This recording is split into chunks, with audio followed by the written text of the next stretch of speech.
నువ్వు మొండి మోడివి, నీ భార్యను కూడా ఏలుకోలేనివి ఈ దేశం ఎట్లా వెళ్తావో మీరు ఆలోచించాల్సిన అవసరం ఉన్నది. ఏక్ నిరంజన్ గాడు సీతారాముడ సమేత లక్ష్మణుడితో కూడిన ఆంజనేయుని మనం భద్రాచలం రామాలయంలో పెట్టుకున్నాం.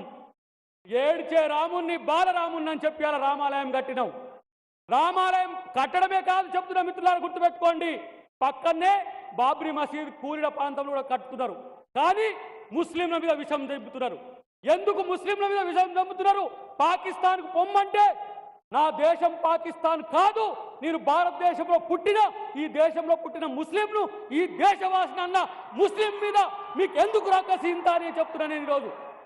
నేను చెప్తున్నాను, గుర్తుపెట్టుకో మిత్రులారా, మోడీ అనేటోడు చేతగాని దద్దమ్మ, మోడీ అనేటోడు చేతగాని దద్దమ్మ. అమిత్ షా లాంటి లఫూట్ గాని పట్టుకొని ఇలా దేశాన్ని దోచుకుంటున్నారు.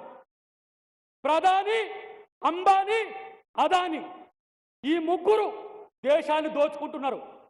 తినే పప్పు మీద, ఉప్పు మీద, చపాతీ మీద, పుల్కా మీద, పెరుగు మీద ట్యాక్స్ చేసే దరిద్రులారా, ఎవరిని దోచుకుంటున్నా మీరు? ఈ దేశంలో ఉన్న 120 కోట్ల మంది హిందువులను దోచుకునే దరిద్రులు వీళ్ళు.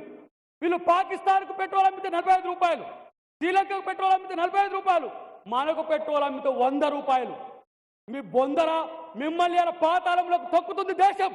ఇలా మోడీ, అమిత్ షా, ఈరోజు బీజేపీ, ఆర్ఎస్ఎస్ ఎన్ని కుట్రలు చేసినా కూడా కాంగ్రెస్ పార్టీ రాహుల్ గాంధీ నేతృత్వంలో ఇలా దేశంలో కాంగ్రెస్ పార్టీ రాబోతున్నది.